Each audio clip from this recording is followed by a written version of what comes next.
Bismillahirrahmanirrahim. Allahumma salli ala Muhammadin wa ali Muhammad. Assalamualaikum warahmatullahi wabarakatuh.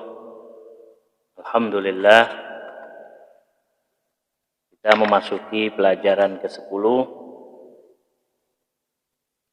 tentang ilmu kalam, dan kita telah menyelesaikan dari pelajaran Burhanul Awal, burhan pertama, burhanul tsani, burhan kedua, dan burhanul tsalits, yaitu burhan ketiga. Selesai tentang pembuktian yaitu terhadap zat Allah subhanahu wa ta'ala, dan kita sekarang masuk kepada al-faslus tsalits, al-asma wa sifat, yaitu berkenaan tentang asma Allah dan sifat-sifatnya. Di dalam kitab Ilahiyat ini, sebelum dia memasuki dari pembahasan tentang asma Allah, di sini dijelaskan tentang beberapa ikhtilaf atau pandangan dari beberapa firqah atau kelompok yang ada di dalam agama Islam. Asma'u wa sifatuhu wa af'aluhu subhanahu wa ta'ala qad kana mutawaqqi'an an yushakkila ilahiyun saffan wahidan fi kulli ma yarji' ilal mabda' wa asma'i wa sifati wa af'alih. Jadi di sini ulama ilmu kalam ada sedikit terjadi iskalan-iskalan yang diberikan atau dilontarkan kepada mereka-mereka, yaitu kelompok-kelompok yang berseberangan, yang mana semuanya nanti itu ikhtilaf atau perbedaan pendapat itu yang menyebabkan terjadinya beberapa firqah di dalam agama Islam, yang mana semua perbedaan itu yang terjadi di dalam perbedaan pendapat tentang asma Allah, sifat Allah, itu nanti akan dijelaskan di sini. Illa annahum ikhtalafu fi ma bainahum min absatil masail ila a'maqih, yang mana mereka ikhtilaf atau berselisih pendapat di antara mereka itu hingga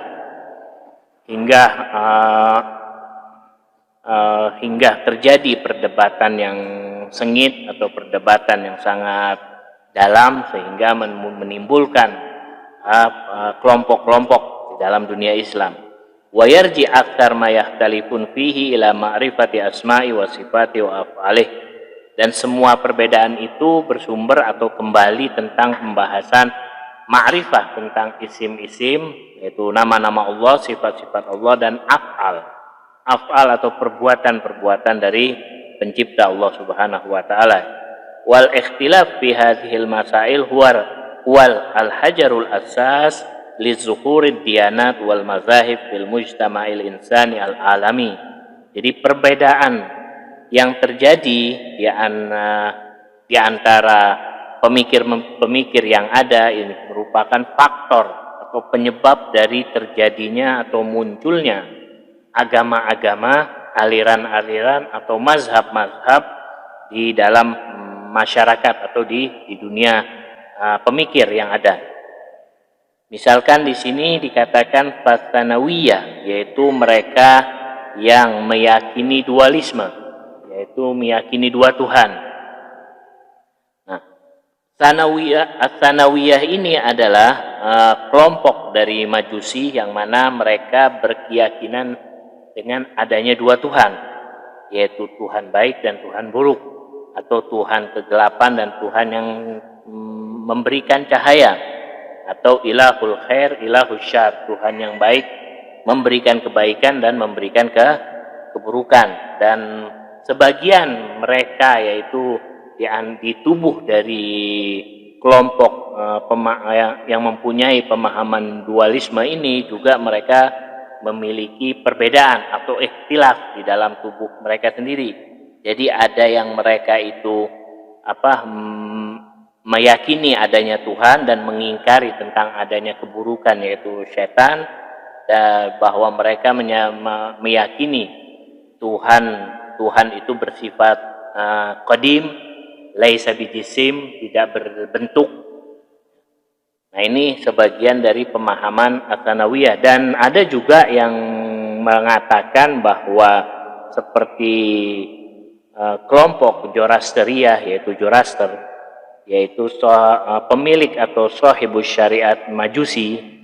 Nah, dari mereka juga ada yang berkeyakinan atau mereka mempunyai keyakinan tentang, yaitu yakin, beriman kepada Allah Subhanahu wa taala dan mengingkari keberadaan setan, atau mereka mengingkari bahwa setan itu adalah keburukan. Dan Allah Subhanahu wa taala juga sebagai Tuhan dari pencipta cahaya dan kegelapan. Dan dia mengakui kelompok Zoroastriah ini yaitu pencipta, yaitu Allah Subhanahu wa taala adalah Tuhan, Al-Ilahul A'la, Tuhan yang Maha Tinggi. Lalu setelah itu muncullah atau datanglah dari kelompok-kelompok Masehi, sehingga pemahaman antara Zoroastriah dan Masehi itu bersatu, sehingga terjadilah perbedaan-perbedaan yang ada. Nah, ini sekilas dari kelompok Atsanawiyah yang mempunyai pemahaman dualisme. Adapun kalau kelompok yang mempunyai pemahaman tiga Tuhan, itu yang disebut dengan taslis, yaitu Trinitas ya. Kalau kelompok yang memiliki pemahaman satu Tuhan disebut dengan monisme. Di sini dikatakan dalam kitab ini, Fatsanawiyah raqma iqraruhum biwujudillahil khaliq lil alam. Jadi mereka berikrar, mereka mengakui bahwa di alam ini ada pencipta, al-khaliq. Alam ini ada yang menciptakan. Yatasya'abuna ila asyratil firaq wa tawaif. Jadi mereka juga mempunyai kelompok pecahan-pecahan.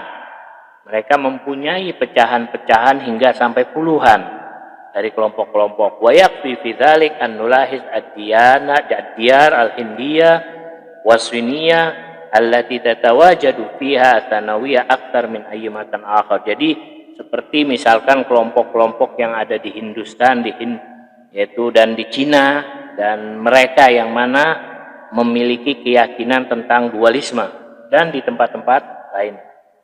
Wala taqtur anhum al-Masihiyah, dan juga yang kedua adalah Masehi, kelompok dari Masihiyah, yang mana mereka juga terpecah. Mereka terpecah menjadi beberapa agama, yaitu seperti agama Yakubiyah, Nasturiyah, Milkaniyah, dan lain sebagainya dari kelompok-kelompok Masehi. Nah, itu bisa dirujuk di dalam kitab Tarikhul Adyan, yaitu tentang sejarah dari munculnya agama-agama. Wa amal muslimun, dan yang ketiga adalah kaum muslim, alladzina yusakkiluna ummatan kabiratan min ilahiyin fil alam. Kaum muslim ini merupakan kaum umat yang terbesar di antara kelompok-kelompok yang ada fil alam, yaitu di dunia ini. Faqad iftaraku ila tawaif mukhtalifah aidon. Terjadi juga perpecahan, terbagi-bagi menjadi beberapa kelompok yang berbeda-beda. Wajalla ikhtilafuhum nashin min ikhtilafihim fi sifatil mabda wa af'alih. Dan sumber yang menjadikan perpecahan atau kelompok-kelompok itu muncul itu berawal dari perbedaan-perbedaan pendapat tentang masalah sifat-sifat dari Allah, asma-asma Allah, dan juga tentang af'al, perbuatan-perbuatan Allah Subhanahu wa taala sebagai pencipta.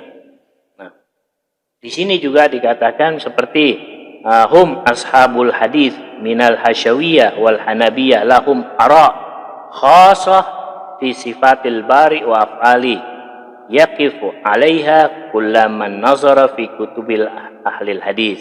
Jadi ahlul hadis juga demikian, seperti Hasyawiyah, Hanabilah, yang mana mereka mempunyai pendapat sendiri tentang sifat-sifat dari Allah Subhanahu wa taala, baik sifat af'al atau sifat zati, yang mana semuanya itu bisa dirujuk dalam kitab-kitab hadis mereka, karena mereka adalah bagian dari ahlil hadis.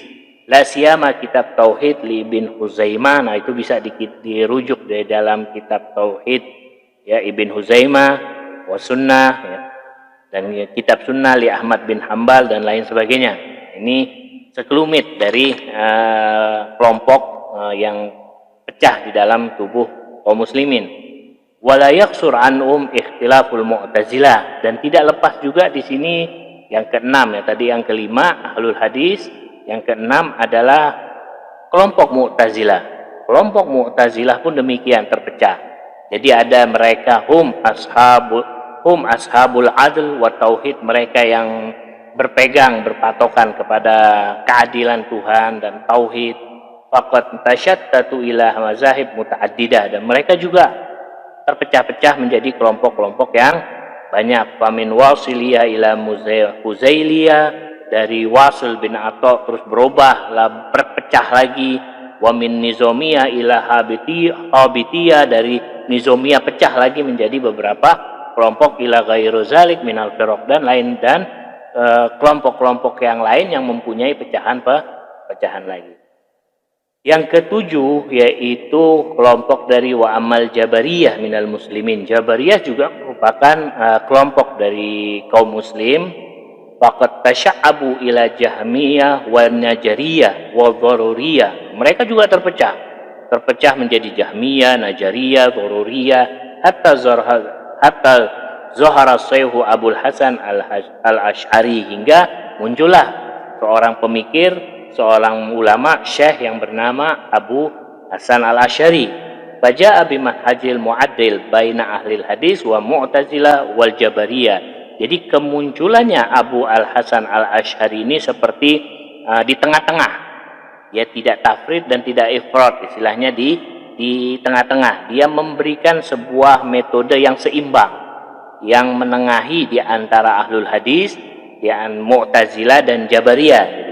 Fa'akafal ulama ala dirasati aqaidi wa afkari. Lalu di situ banyak ulama-ulama, pemikir-pemikir yang tertarik dengan pemikiran dari Abu Hasan al-Asy'ari, ila ansara mazhaban rasmian, sehingga disebutlah atau resmilah atau tersohorlah yang disebut dengan mazhab dari ahli sunnah yang dipelopori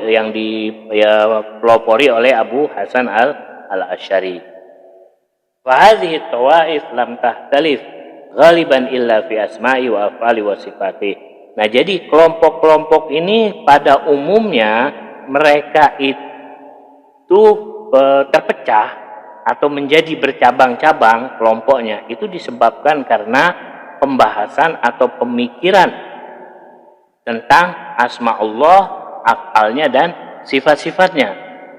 Karena memiliki perbedaan satu sama lain sehingga terjadilah atau muncullah kelompok-kelompok baru. Wa hadzal amru ayyu'ti li hadzal fasl minal aqaid ahammiyah qaswa fala yumkin at-tahawun fihi wal qubur anhu bisuhula wal yasar. Jadi inilah perkara yang mana pemisah, yaitu yang terjadi di dunia ilmu kalam atau akidah, yang mana tidak mudah kita mengarungi dunia akidah ini atau kita menengahkan dunia akidah ini ya, kecuali kita banyak mutola'ah, banyak mengkaji, banyak membaca tentang pemahaman yang ada di antara kelompok-kelompok atau firqah-firqah atau mazhab-mazhab yang ada di dunia Islam. Nah, ini hanya sedikit saja, sedikit dari kelompok yang ada. Nah, kalau kita mau telusuri lebih panjang atau lebih dalam lagi, itu bisa kita rujuk misalkan dalam kitab Milal wa Nihal.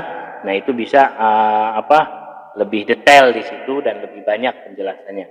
Ini adalah sebagai muqaddimah saja atau awal dari pembahasan yang masuk tentang asma wa sifat wa af'al subhanahu wa ta'ala. As-sifat al-jamaliyah wa jalaliyah adzatiyah. Jadi di sini sifat dibagi dua ya. Ada yang disebut dengan sifat jamaliyah dan jalaliyah, yaitu yang bersifat zatiyah. Jadi sifat Allah subhanahu wa ta'ala juga di sini inna sifat subhanahu tanqasim ila qismain tsubutiyah wa salbiyah. Jadi sifat Allah subhanahu wa ta'ala dibagi menjadi dua bagian.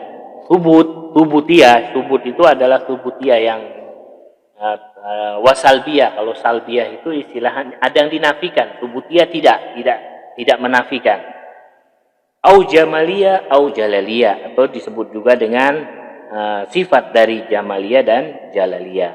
Nah, bagaimana penjelasan dari kedua pembagian sifat ini? Nah, kalau kita lihat bahwa sifat jamal itu yaitu yang berhubungan pada sifat zatiyah Allah, sifat zat Allah Subhanahu seperti Al-Hayy, Al-Qudra, Al-Khaliq. Nah, itu yang berhubungan dengan zatnya Allah Subhanahu wa ta'ala. Fa in kanatis sifatu muthbatah li jamali fil mausuf wa musyiratan ila waqi'iyati fi dzatihi sumiyat subutiyah dzatiyah. Nah, kalau seandainya sifat itu musbat subutiyah, yaitu li jamal, yang mana menjelaskan tentang mausuf, yaitu yang disifati pada zat Allah Subhanahu wa ta'ala, itu dinamakan dengan subutiyah atau zatiyah, yaitu berhubungan dengan zatnya Allah Subhanahu wa ta'ala, atau juga disebut dengan sifat jamaliyah. Wa idza kanatis sifat hadifa ila nafi naqsin wa hajatin anhu subhanahu sumiyat salbiyah. Nah, kalau sifat itu mengarah kepada menafikan kekurangan-kekurangan yang ada pada zat Allah, bahwa zat Allah itu tidak mungkin seperti ini, zat Allah tidak berjisim, zat Allah tidak bisa dilihat, zat Allah tidak seperti sesuatu. Nah, jadi menafikan sesuatu dari zat Allah Subhanahu wa ta'ala, maka sumiyat salbiyah au jalaliyah, maka disebut dengan sifat salbiyah atau sifat jalaliyah. Fal ilim wal qudra wal haya itu merupakan bagian dari sifat-sifat subutiyah al musyira ila wujudil kamal wa waqi'iyah fi dzati ilahiyah. Jadi sifat al alim, al qadir, al hayy merupakan sifat-sifat zatnya Allah, zatiyah Allah, yang mengarah kepada zat Allah Subhanahu wa ta'ala. Walakin tetapi nafyul jismiyah wal haraka wat taghayyur minas sifat salbiyah. Dan adapun misalkan Tuhan Allah Subhanahu wa ta'ala tidak berjisim, tidak bergerak, tidak berubah, nah itu merupakan bagian dari sifat-sifat salbiyah yang menafikan bahwa Allah itu tidak seperti makhluk, tidak seperti yang ada, yaitu yang bersifat mungkin. Di sini di dalam kitab ini juga dikatakan bahwa Sodrul Muta'alihin mengisyaratkan bahwa dua istilah ini, yaitu Jamaliyah dan Jalaliyah, merupakan juga disadur atau diambil dari Al-Quranul Karim. Tabarakasma rabbika dzil jalali wal ikram. Maka sifatil jalal, maka sifat jalaliyah ma jallat dzatuhu an musyabahatil ghair, mensucikan zat Allah dari pensifatan kepada makhluk. Wasifatil ikram mata karamat zatuhu biha wa tajammalat, yaitu sifat ikram wal ikram yang dalam ayat Al-Quran ingin memuliakan zat Allah Subhanahu wa ta'ala dengan keagungan dan keindahannya. Fayusab bil kamal wa yunazzah bil jalal. Jadi dia disifati dengan kesempurnaan dan dibersihkan zat Allah itu dari sifat-sifat makhluk. Jadi di sini dikatakan bahwa para ulama kalam telah membatasi atau membagi sifat itu menjadi jamaliyah. Sifat jamaliyah yaitu ada 8: al-alim atau al-ilim, al-qudra, al-qadir, al-haya, al-hayy, hidup, as-sama, as-sami, al-basar, al-basir, al-irada, at-takallum wal ghani, yaitu al-alim maha mengetahui, al-qadir maha kuasa, al-hayy maha yang hidup, as-sama, as-sami yang mendengar, al-basar, al-basir melihat, irada berkehendak, takallum mutakallim berbicara, wal ghani dan tidak membutuhkan atau maha kayak kama hasaru sifat salbiyah. Demikian pula di sini ulama telah membatasi sifat salbiyah, yaitu fi sab'i wa hiya annahu ta'ala laisa bijismin. Apa saja sifat salbiyah itu yang menafikan zat Allah Subhanahu wa taala dari penyerupaan kepada makhluk. Seperti laisa bijisim wala jauhar wala arad, tidak berjisim, tidak berbentuk, tidak menempel, arad, wa annahu ghairu mar'i, bahwa dia tidak bisa dilihat, wala mutahayyiz wala hal, tidak menempati suatu tempat, tidak menempati bergantung dengan waktu, fi ghairihi wala yatahij bi syai', dan tidak juga bersatu atau menempel kepada, atau tidak ada sekutu baginya. Nah, sifat-sifat ini merupakan sifat salbiyah, ya, yang ada pada, yang menafikan sifat makhluk pada zatnya Allah Subhanahu wa taala. Jadi ini adalah pembagian dari sifat Allah yang dibagi menjadi dua, yaitu subutiyah dan salbiyah, atau di jamaliyah dan jalaliyah. Nah, ini adalah sedikit dari ulasannya, ulasan tentang pembagian sifat-sifat yang ada pada zat Allah Subhanahu wa taala. Insyaallah pada pelajaran berikutnya kita akan lanjuti, kurang lebihnya wassalamualaikum warahmatullahi wabarakatuh.